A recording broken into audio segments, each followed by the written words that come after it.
Welcome back to our little workshop series with the William and Mary Bray School Lab.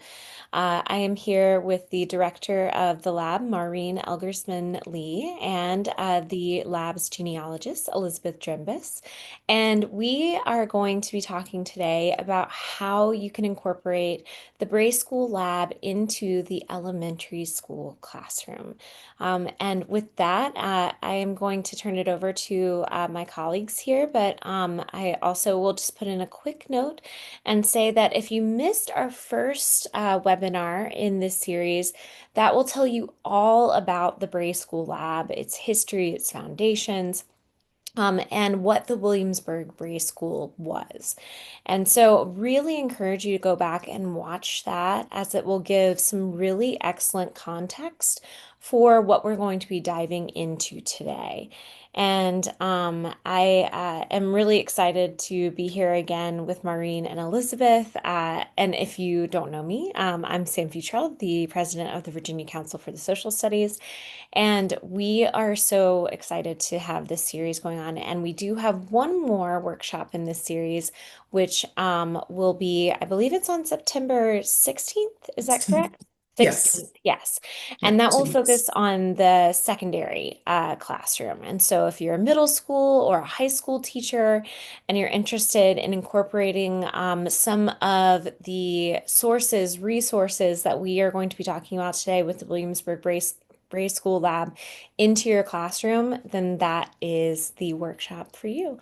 And so without further ado, I'm going to hand it over to Maureen and Elizabeth.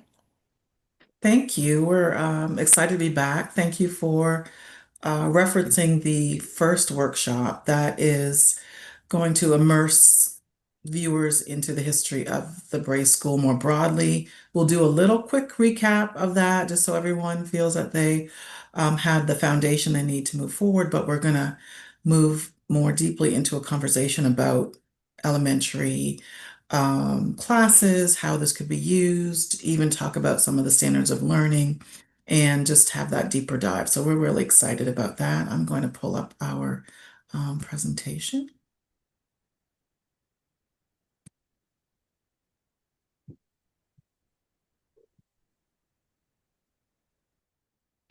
And we are bringing the Williamsburg Bray School into the elementary classroom today.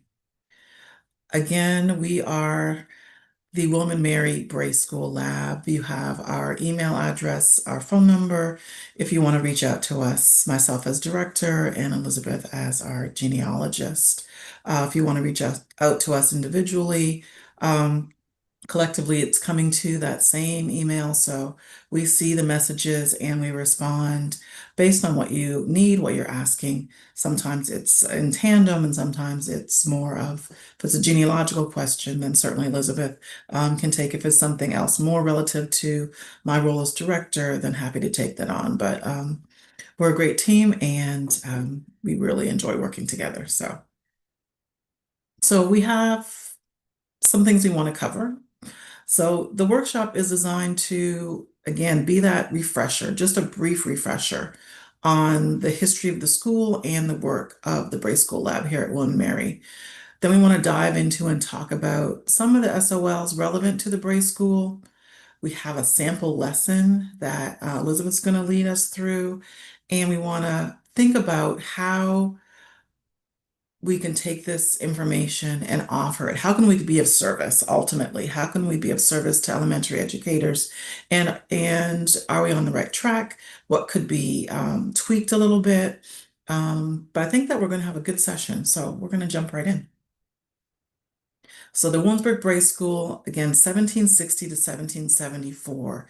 The Bray School closes just a few years before the Revolution, so it really helps us to place it in time.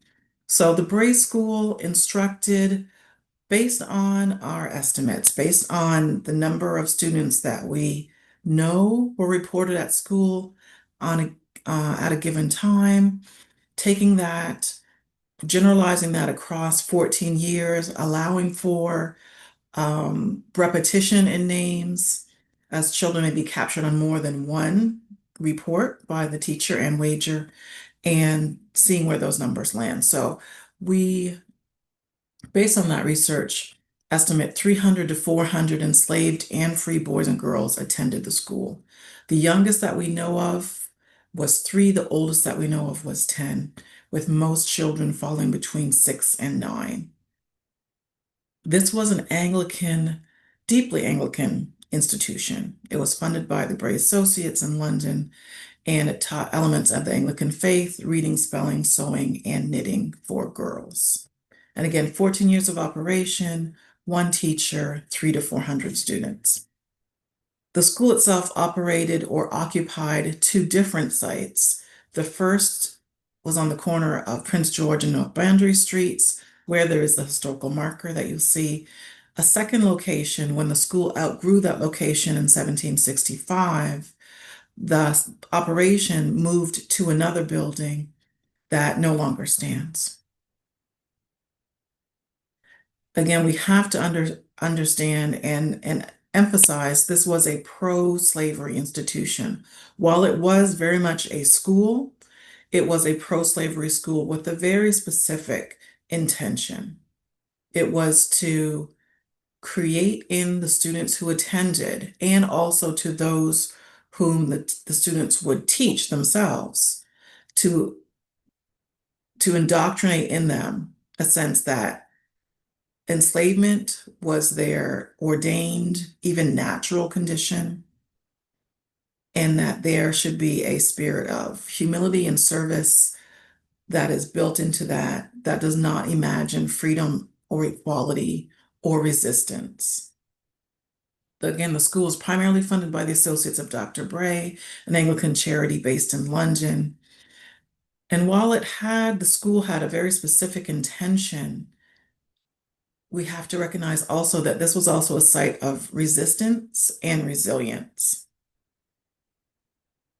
As Lonnie Bunch, who was here in November for the formal dedication of the building, spoke of, you cannot contain, this is a summary, you cannot contain where a child's mind will go. And I say with the child's mind, also the spirit will go when the light of education is shone, even in this case, when the education has a very different intention for that individual or for that larger population. When we talk about the school, we inevitably talk about the building because the rediscovery of the Bray School building in 2020 is really, in many ways, the reason why we're here. That put us on a path to lead us to this moment and the moments that will follow as well. So the building itself, as you can see in the image in the top photo, both photos are courtesy of the Colonial Williamsburg Foundation, who is the owner and steward of the building. The contemporary building as it's been restored. So that first image shows you a very simple building. 2 rooms downstairs, 2 rooms upstairs, pathway, and passageway and stairs in the middle. This was the home of the Bray School for its first 5 years. Based on the structure of the building and the nature of the events, if you would, taking place within the building, Anne Wager would have lived upstairs where she would have had more privacy, and the students would have been taught downstairs. And the building was again restored by the Colonial Williamsburg Foundation, and it opened to the public just a few months ago, Juneteenth 2025. And it's important to note for teachers, for administrators, that admission to this building is free. It is not ticketed in the sense that there is a admission fee. It is free to the public. So that's important when people start thinking about field trips, right? Or just individuals as families, as community members who gather in other contexts, whether that be churches or clubs and other organizations, that the admission to the building is free. It operates daily from 10 a.m. to 5 p.m. and it's fully interpreted by Colonial Williamsburg Foundation members. So really quickly, the Bray School Lab is part of what's called the Williamsburg Bray School Initiative. That's the umbrella name for the partnership between William and Mary and the Colonial Williamsburg Foundation. We uncover, study, preserve, and share broadly the history and legacies of the Bray School and its students. And that emphasis on the students is really important. It's very easy to get lost in the story of the building. And it's an amazing story of rediscovery and moving the building and bringing it back to its former structure and then opening it to the public.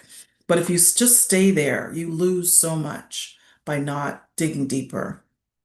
And we are also a unit of the Office of Strategic Cultural Partnerships. And we work in collaboration with the descendant community and various members of the William and Mary community and our colleagues at the Colonial Williamsburg Foundation. Really quickly, also, we have a number of online assets. We explored them in our first session. So again, that's another kind of harkening back to that first session where we dig into those more deeply. But simply, if you want to visit our website, wm.edu forward slash Bray Lab will take you to our site and you can investigate and in different cases, download and share the various resources.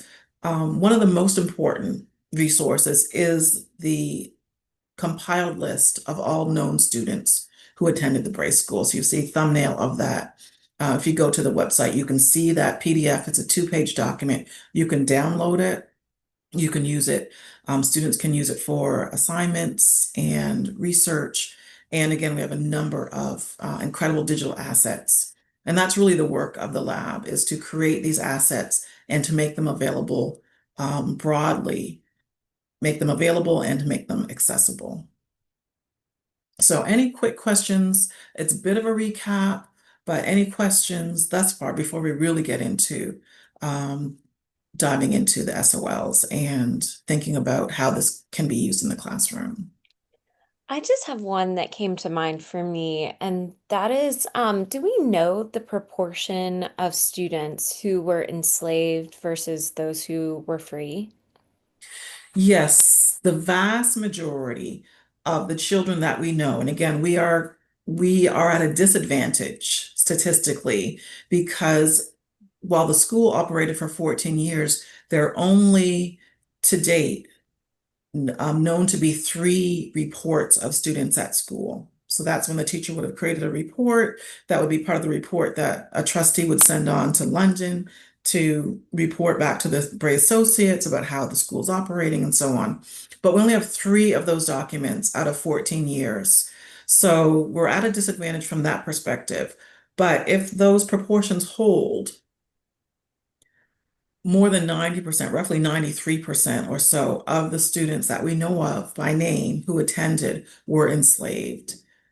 Clearly less than 10% were free children. However, while there is a clear disparity, if you would, a clear difference in those proportions, even though the free Black student population was much smaller, we have the advantage of having first and last names for most of those children, which makes Elizabeth's work, which she's going to talk about, lead the second part, makes it a lot easier. What the many disadvantages in trying to put together the lives of the children, particularly after they left the school.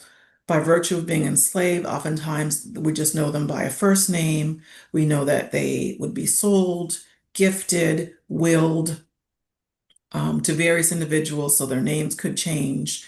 So there's various dynamics when it comes to looking at the life stories of these children, and that's very much what we're trying to do, understand the school, but also what happened to the children after the school closed in 1774, or even before the school closed, when they were taken out of the school, they no longer attended as students.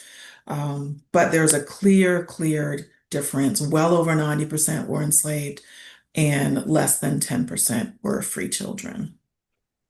That's so interesting. And I just do have one quick follow-up to that, which Mhm. is how were students selected to attend the Bray School? Or I mean, how did that even work? Because I'm sure this is not all of the enslaved children in Williamsburg, right? So how was it determined who got to attend the Bray School in the first place?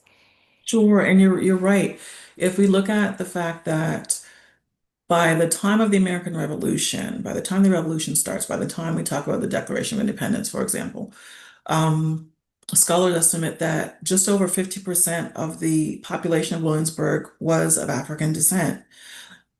Clearly, this small school that we saw the picture of, and that's the oldest known picture of the school, there's no way it had the capacity to educate all the children who were of school age, likely. Um, so there's that. Um, it's not entirely clear. The documents indicate that there would be a vetting process, but the surviving documents don't tell us what that was or if that ultimately, held up as the means to determine who would go to school and who would not go to school. We do know that many of the leading individuals, some of the most powerful and wealthy individuals in Virginia, sent children to the Bray School. Many of them had homes in Williamsburg, where the House of Burgesses convened, but they also had property, vast properties in different cases in different parts of Virginia. We also know that a lot of tradespersons, professionals who were also living in Williamsburg sent children, men and women sent children to the Bray School. So we can talk about what we don't know, but we can also lean into what we do know. And we also know, finally, before we move on, we do know that the intention of the Bray Associates was to educate a portion. So again, knowing not everyone could be going to the school, but the portion of students, of children that they could educate, they wanted them to go back to their respective households and share with others in the household what they'd learned. So that would in fact have that effect of reaching many more children than those who would actually physically walk through the door as a student. That's fascinating. Oh, thank you. All right. And we're gonna move on. So just quick caution, this is hard history. This is hard history. We don't want to gloss over it. We don't want to overestimate it, underestimate it. But particularly because we're talking about elementary students, um, it's important to remember this is hard history. We're going to be talking about some legal status. We're going to be talking about things that in their time were accepted, which are no longer accepted. So we just kind of put that caution out there. And I'm sure all of our educators are, they're incredible professionals. Um, but we talk about this to various audiences that this is hard history. And we just kind of recognize that. And then we delve into it. And then we delve into it. So, and I'm going to hand it over to Elizabeth. All right, thanks everybody. Yes, so we have had, as Maureen just mentioned, we've had the great opportunities to speak to different school groups, different ages. We've worked with elementary school teachers, we've worked with a middle school teacher, and even met and had high school students in the lab. And so we realize that this story is capturing people's imaginations at all those different ages. And so we really kind of wanted to see how can we help teachers, and we felt the best way to do that was to really start to align some lessons with the Virginia Standards of Learning. And because the Bray School story can really speak to a lot of those things that are mentioned in the SOLs, particularly in the 1700s leading up to the Revolutionary War time. So the two that we kind of pulled out for this evening's purposes were Virginia Standard 4C and Virginia Standard 4D.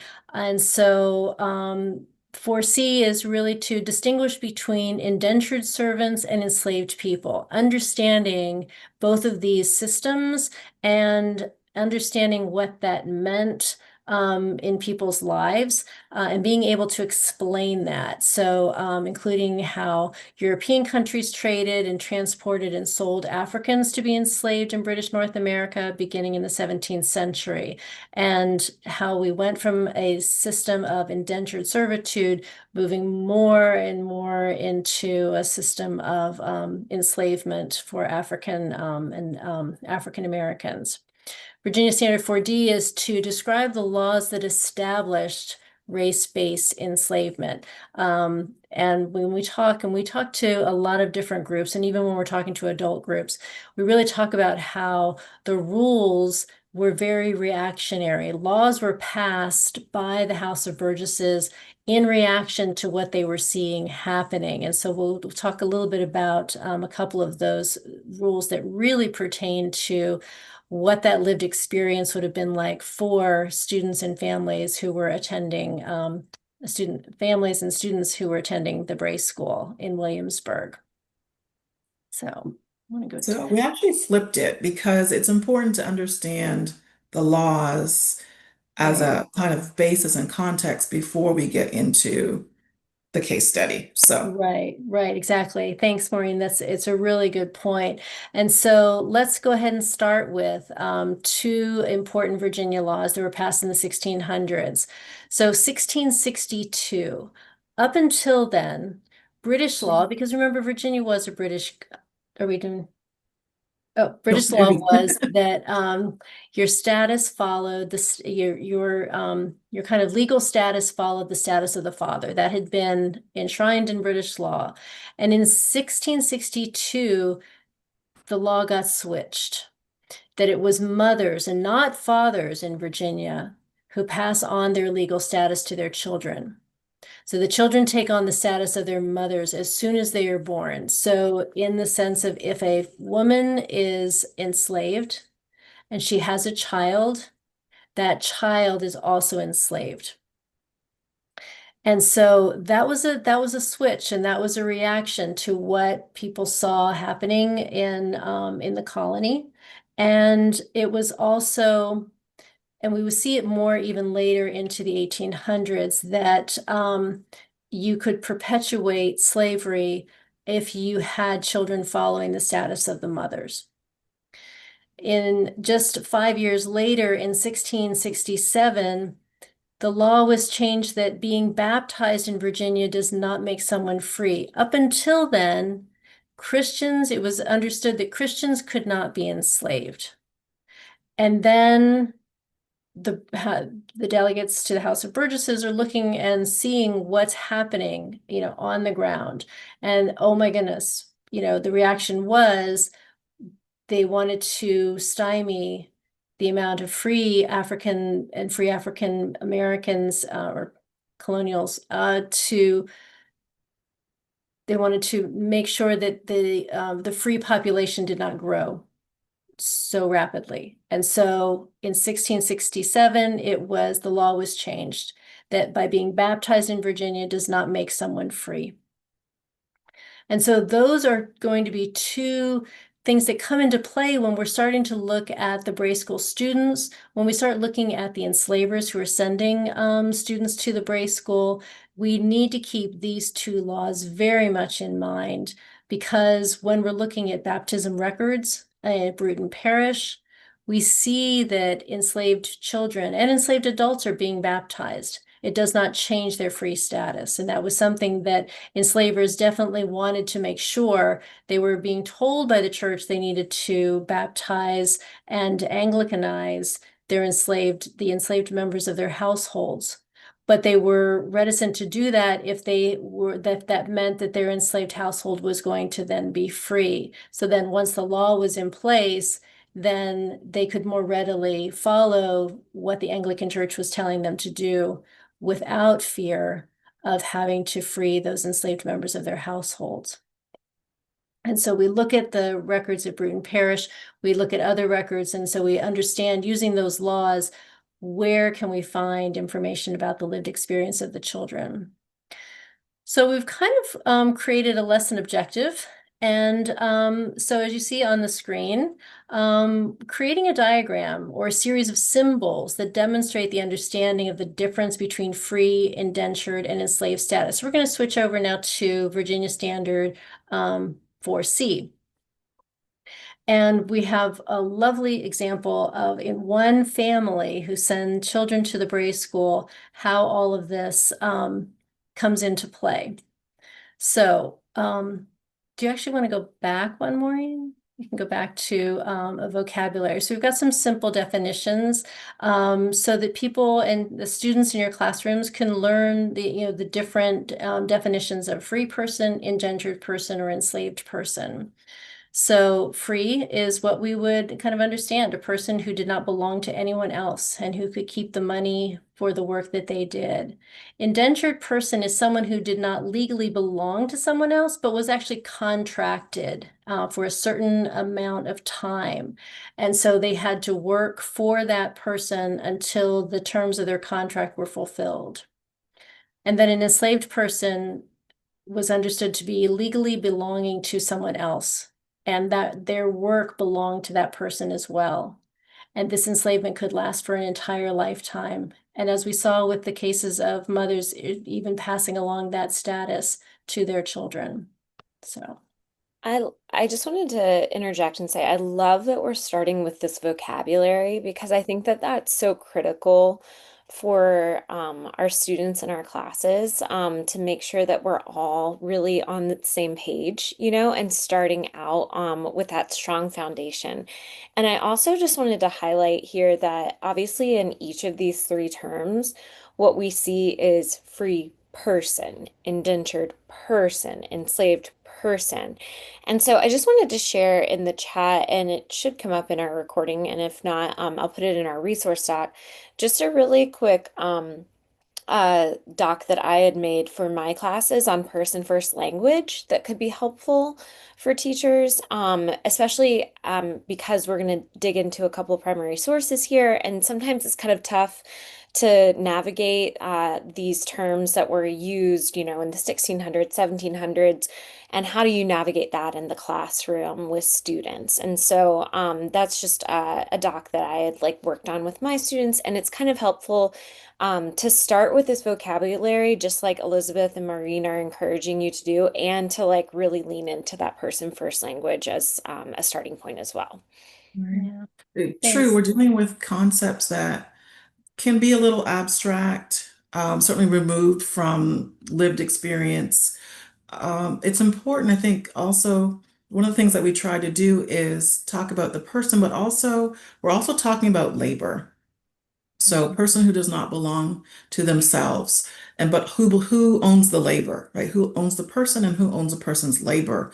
And in each case, these dynamics can be a little different, or the combination of that can be a little different. And that also tells us that they have a different status, Mm, right? When absolutely. one element is like when your labor belongs to yourself, that's Mm, different than your labor belonging to someone else. So these great point. bigger ideas and present them in ways that students can understand and remember, right? So Right. Right. Thanks. So one of the families that we've been spending a lot of time researching are the Ashby family. And in the attendance records, we see that Matthew Ashby sent his children, Harry and John and Mary, to the Bray School. And so the Ashby family is well known in Virginia and is very well known to us in the lab as far as working with the descendants of the Ashby family. But the Ashby family history gives us just a really great picture of how to see the differences between free, indentured, and enslaved.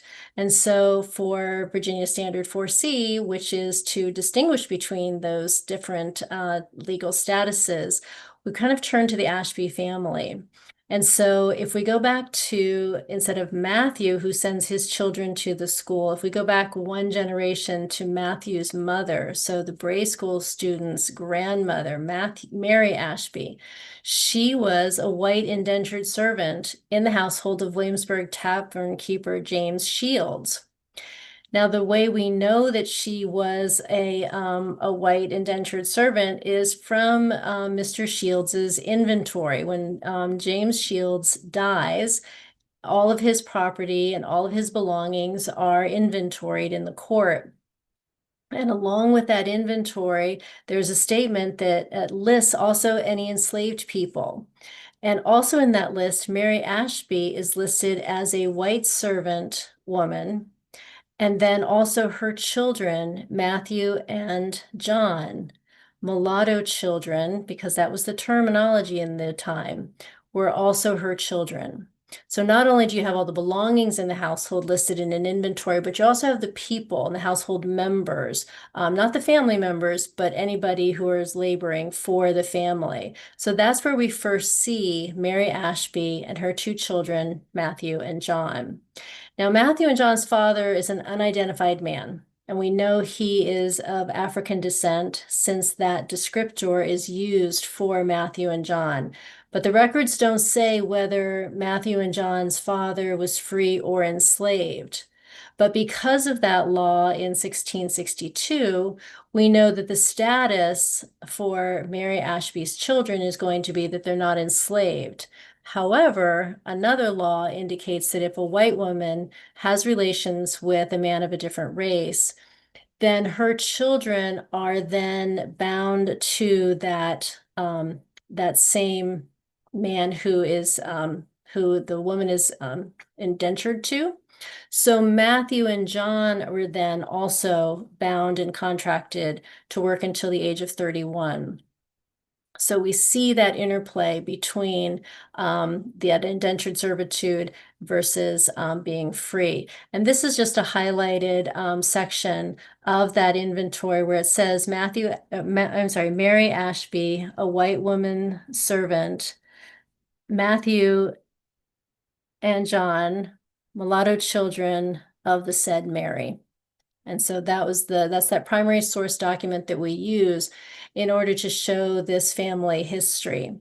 So when we're doing genealogy, things like this are really phenomenal for us to find. Any kind of little mention that we can get of any family members for the Bray School students, their parents, their uncles, their grandmother, all of that. So we can go to the next slide where we're going to ask a question. So I think I've already given the answer, unfortunately. So what was the legal status of Matthew and John Ashby? If we know what how their mother was qualified, how do we answer this question? Were they free? Were they enslaved? Were they indentured? They were indentured, of course. Very good. I was ready to answer, Elizabeth. Don't Okay. worry. So, okay, next time I'm not going to give the answer away. All right, so then we move to the next slide, which is why. Why did we say it? So we talked a little bit before because Mary Ashby was indentured when Matthew and John were born. Her sons were indentured as well. So Matthew and John, when they turned 31, they then became legally free people. So just in this one little family dynamic, just in this one record, knowing what the laws were at the time, we can see that those examples of just in one family, from indentured to free. So was there any other kind of status for any of Matthew or John's children? And that's when we'll go to the next slide and we'll see. When Matthew Ashby grew up, this is Mary Ashby's son, Matthew. When he grew up, he married an enslaved woman named Anne. And Anne belonged to Samuel Spur of Williamsburg. So we consider them married because in the records it says his wife. But we know that Virginia law did not actually recognize the marriage of enslaved people. And so we threw that in there just as hey, did you also realize this? That even though in the records, it's interesting to see in Bruton Parish records that Anne is considered the wife of Matthew Ashby, but that Virginia law did not recognize the marriage of enslaved people. And Elizabeth, just in case I could see a student asking this, why didn't they recognize the marriage of enslaved people? Because if we have to remember that enslaved people were not considered full citizens, they weren't considered full people, they were considered property. And so the marriages would not have been recognized. It also because it also comes into play who has the deciding rights, who controls that person. And so if you have a legal marriage, a legally recognized marriage, then the man is usually the head of the household. But if you are an enslaver and you have an enslaved woman who is married to a free man, who gets to decide for that woman? So it's going to default, the law is going to default to the enslaver at that point. Does that help answer that? Yeah, definitely. Yeah. Yeah. I think another dynamic, and Elizabeth's already pointed out a number of important points. What happens when someone needs money, for example, they have their debts are rising and they need to sell an enslaved person, right? This also meant that families could be split up because they weren't legally recognized. The marriages weren't legally recognized, so there was no barrier to move people around or to sell them as was needed by the enslaver. Yeah, Right. that makes complete sense. Mhm. All right. So Matthew and Anne had 3 children. They had Harry and John and Mary. So knowing what we know about the laws in Virginia at this time, what status did Harry and John and Mary have at birth? They were Yeah, enslaved, right? Because Anne was enslaved. very good. Let's see. Is that the right answer? It is the right answer.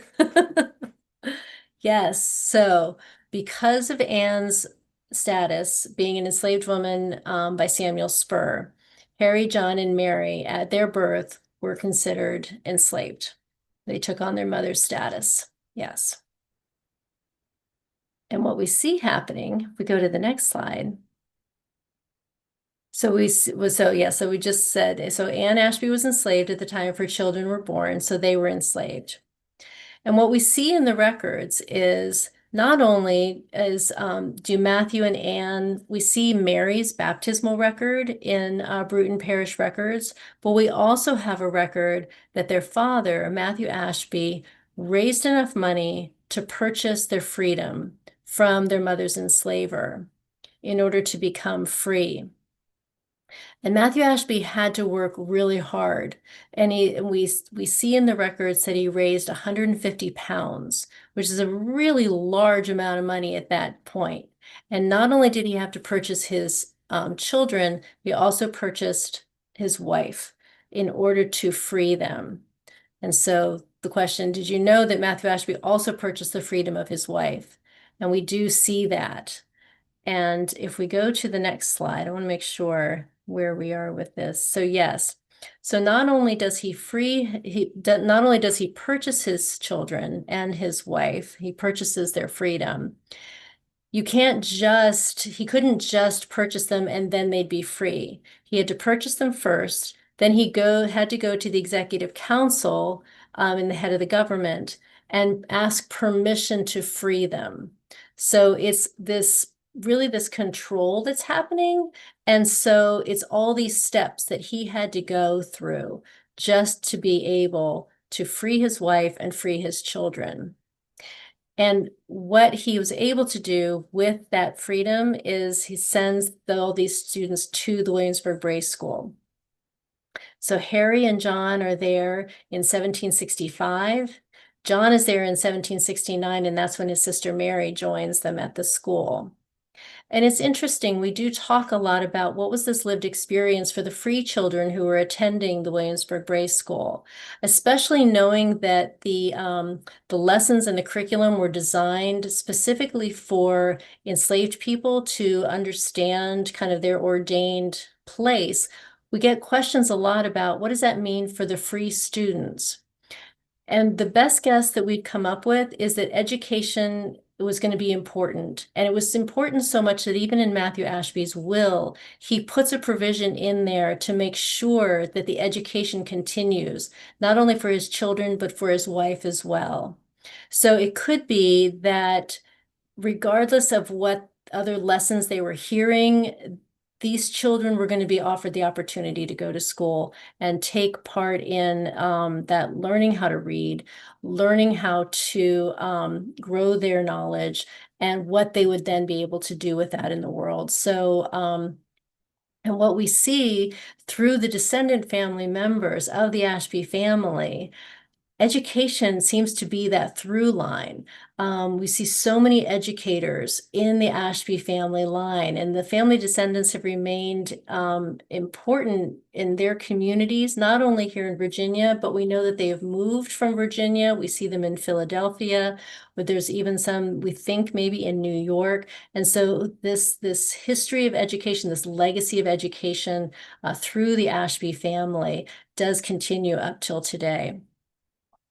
So, I'd also add that if we look at the Ashbys, the point that Elizabeth was making that education was important, and despite the intentions of the school, there were things that could be taken. I think we need to consider at least that when the children went home, they went home to their parents who had much more power, if you would, to push back against those lessons, identify kind of like this is what you keep from it, this is what you don't keep from it. They had much more, I think, power to do that as ultimately as free people.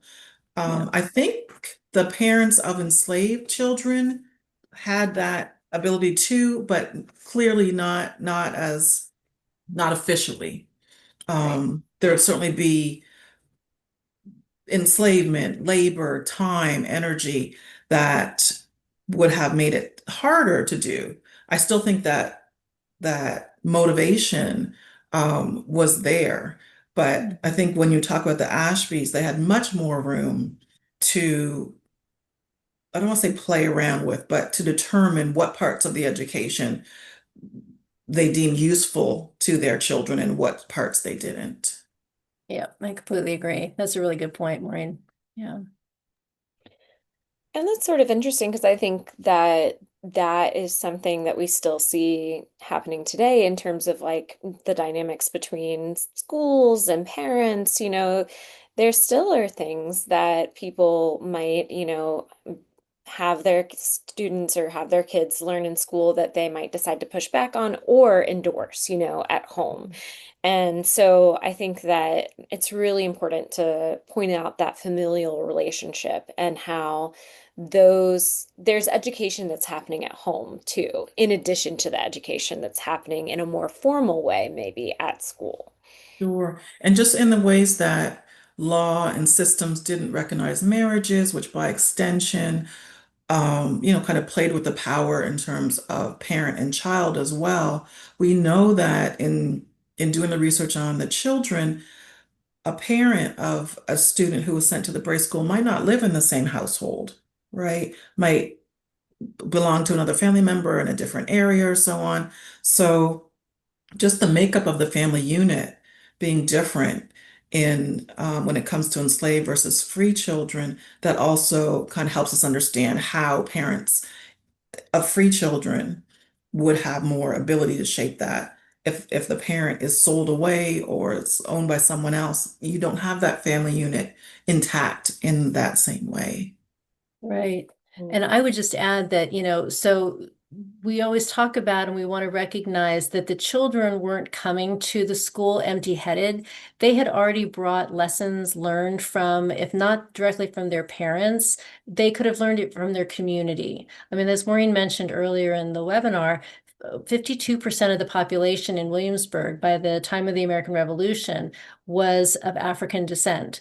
And so these children are carrying lessons that they've learned in their households and from their community into this school building. There's definitely the intentions that the Bray Associates have for their curriculum and for their education.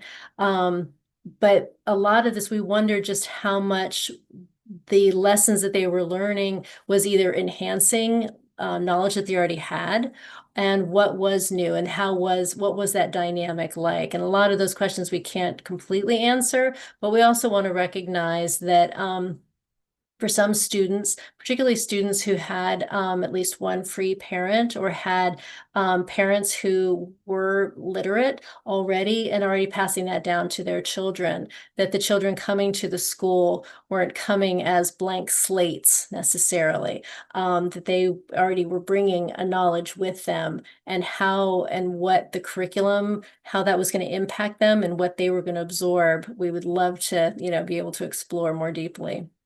Yeah. So, so wrapping up, back to the lesson plan on the Ashbys. So what we want to wrap up is like, what can the Ashby family history tell us about life in colonial Virginia?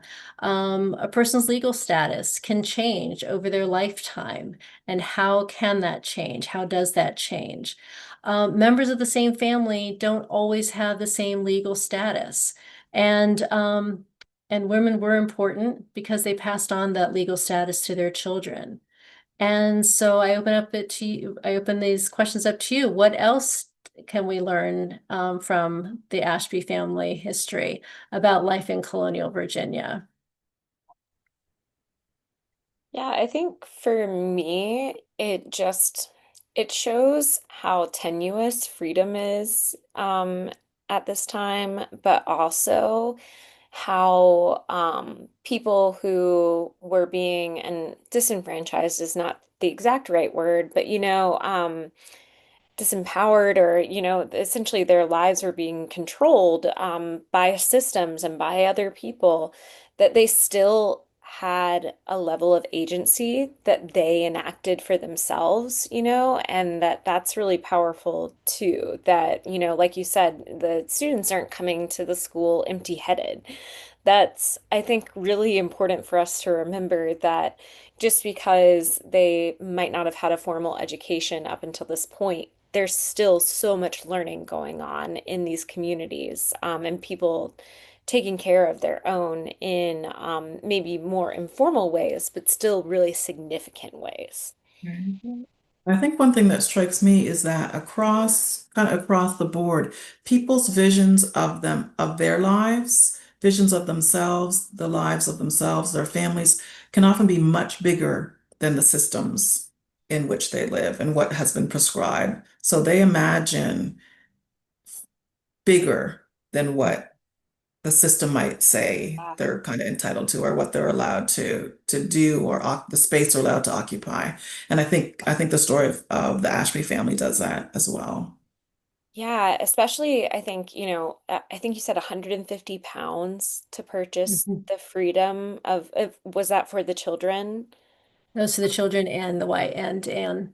I mean, that seems like an astronomical amount of money. The amount of planning that must have gone into that, and forethought. Right.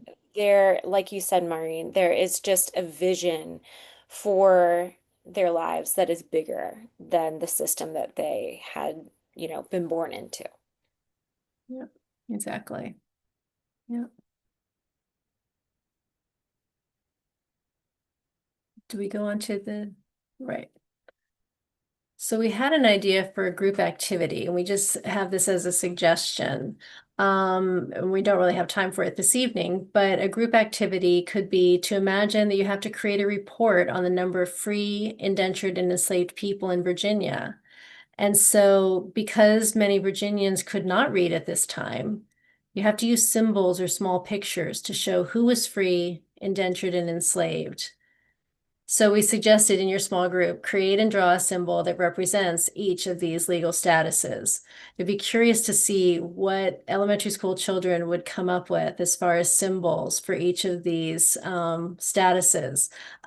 So I, if you all are using this activity, please share with us. We'd love to see what the outcomes were, what your students produced from this. That'd be so great. Would be great. And to be clear, we are not, and again, the language of this can be changed.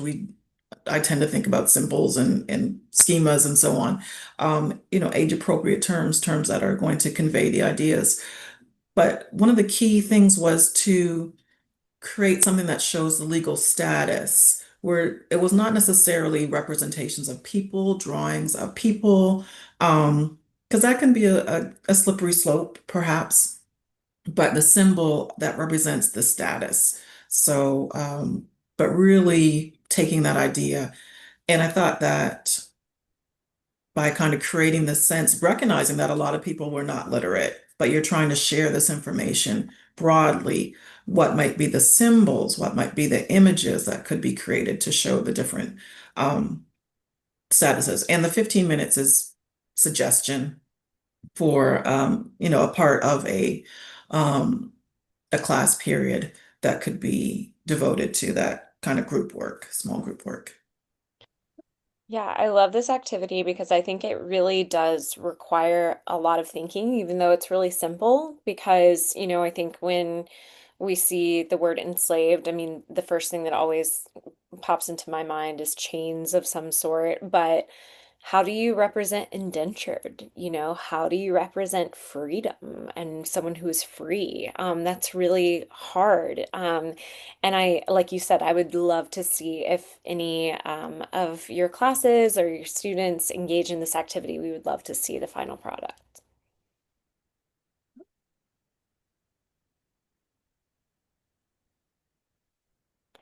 Okay, so we just wanted to build in time for further questions and discussion. Um, One question that I did have is, and this is probably, this question probably would take us like we could do a whole other webinar on this. But I'm curious as to how the Anglican Church factors into this. Is this a religious, really like education that the students are getting? Is this not just religious, but since the Anglican Church is tied to the crown, is this also a very, royal sort of education that they're getting in the sense of like, almost patriotic, being sort of taught to be loyal citizens to England and stuff like that? Maureen, do you want to take that one?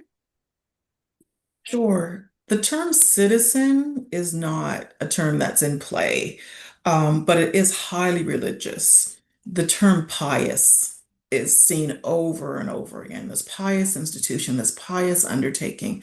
This was a deeply religious and deeply ambitious project. I believe that regardless of how we may look at it today, I believe that um, this was a deeply religious, deeply convicted, like religious conviction driving this. There are a number of things operating. One is that earth is your temporary existence. The soul will go on to heaven. That is your heavenly reward. So the difference between the here and now and heaven is important to recognize. So it's kind of saving the soul while still enslaving the body, right? That model. But if we look at the several of the books that were used, the Book of Common Prayer, the Catechism, like a shorter, condensed catechism, fundamental ideas of basic elements of the Anglican faith. And then also, what does that mean in practice, right? Um, Obedience, right? Obedience is one of the hallmarks.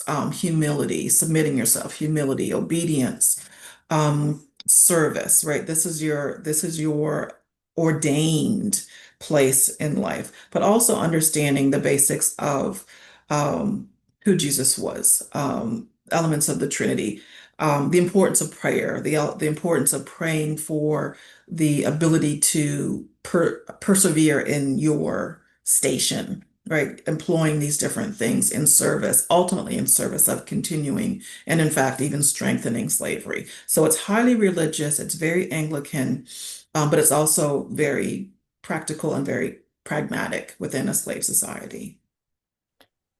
Yeah, I think that is so interesting, especially, if we go back to the law that is passed, which prevents, basically excludes baptism as being something that would, free someone from enslavement.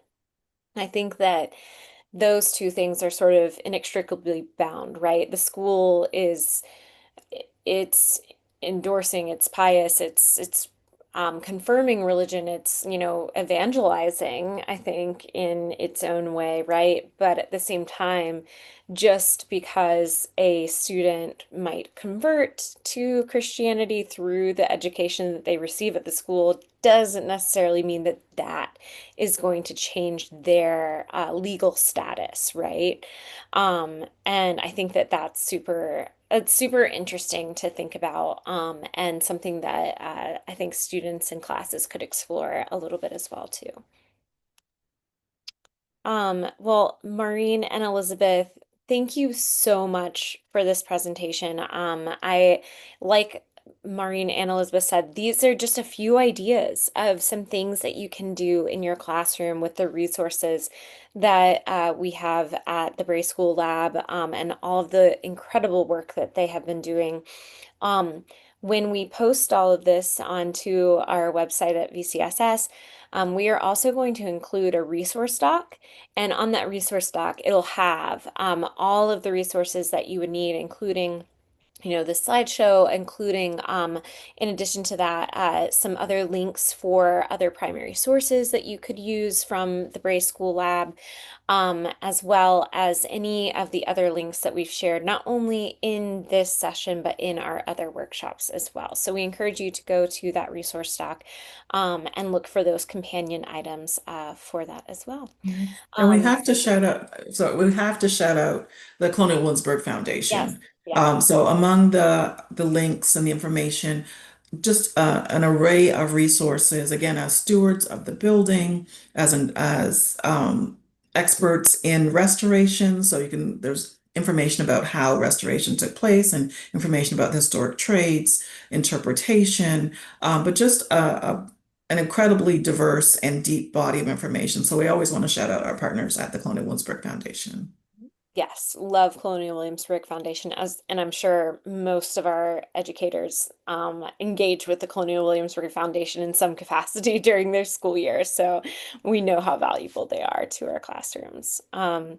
And so I will invite you all, if you haven't yet signed up, to join us for our third workshop on Tuesday, September 16th from 7 to 8 p.m. And in that workshop, we are going to focus on the secondary classroom. So that is applicable to anyone who teaches, even fifth grade, I would say, because a lot of fifth grade classrooms in Virginia, at least, are kind of transferring over to US 1. And so that will line up with a lot of the things that we're talking about here. But I would say fifth grade all the way to seniors, we can scaffold everything that we're going to talk about in that workshop for any age range there. So Elizabeth, Maureen, thank you so much for joining us tonight. We are so appreciative of everything that you all are doing and the incredible work that you are doing at the Bray School Lab. Thank Oh, you. It thank was you great for for, us to come back. yep, thanks. All right. Well, we will see you next time and have a great night, everyone.